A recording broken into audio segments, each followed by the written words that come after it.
nous. Sereine Mauborgne est en direct avec nous, députée La République En Marche du Var. Bonjour. Bonjour Jean-Jacques Bourdin. Merci d'être en direct tôt le matin. Le monde de la nuit. Le monde de la nuit est en colère et se mobilise. Pourquoi? Eh bien parce que les discothèques, les boîtes de nuit vont rester fermées jusqu'au mois de septembre. L'été est mort, les boîtes de nuit vont mourir. C'est tout ce que j'entends, ce que je comprends. Et ce que je ne comprends pas, vous qui êtes membre de la majorité, ce que je ne comprends pas, c'est qu'on interdise aux boîtes de nuit d'ouvrir et qu'en même temps, il y a des fêtes sauvages partout, de la musique partout dans les rues, sur les places, sur les quais. Est-ce compréhensible, Sereine Mauborgne?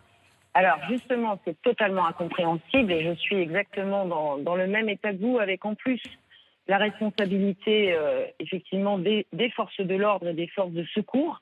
Que vous savez que la presqu'île de Saint-Tropez, c'est un endroit difficile à atteindre, très risqué sur le plan naturel, sur le plan du risque incendie.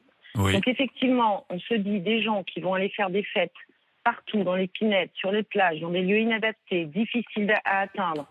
On va déclencher des moyens incroyables de surveillance de ces endroits qu'on n'a pas toujours, dans un contexte où finalement, de toute façon, les gens vont venir.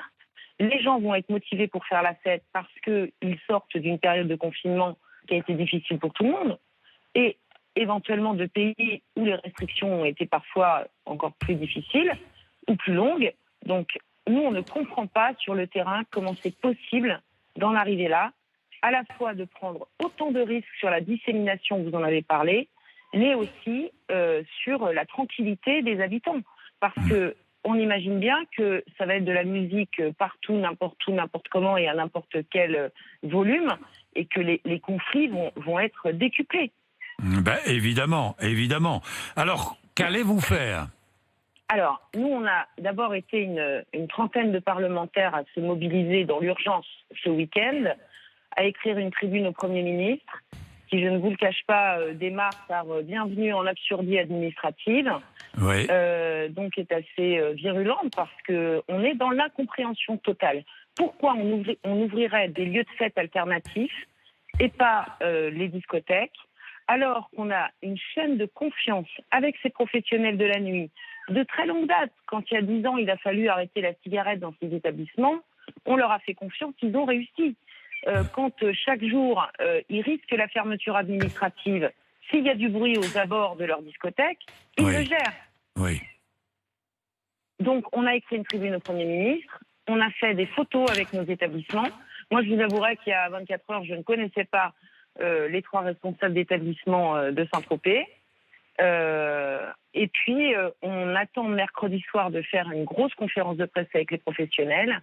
Et on espère évidemment que le Premier ministre va nous recevoir. En tout cas, vous aurez tout notre soutien, parce que je trouve ça, je vous le dis, enfin moi j'aime pas trop m'engager, mais là, franchement, interdire l'ouverture des boîtes de nuit, notamment l'été, je pense à Saint-Tropez, mais je pense à toutes les régions de France, évidemment, notamment l'été, et parallèlement avec toutes ces fêtes sauvages qui se dérouleront partout, ça va être une catastrophe écologique, des risques d'accidents, des risques d'incendie, enfin bon, etc., etc.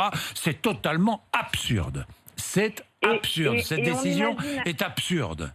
On imagine assez aisément les Parisiens à qui on apprendrait demain qu'on va déboulonner la Tour Eiffel. Je pense que le séisme mental et symbolique est à peu près aussi fort chez nous. Bien, Sereine Mauborgne, on va suivre de près tout ça. Merci dans tous les cas d'être avec nous ce matin. Je vous remercie beaucoup de m'avoir invité. Je vous en prie. Et je pense que le ministre de la Santé sera très vite avec moi et je vais lui poser évidemment la question.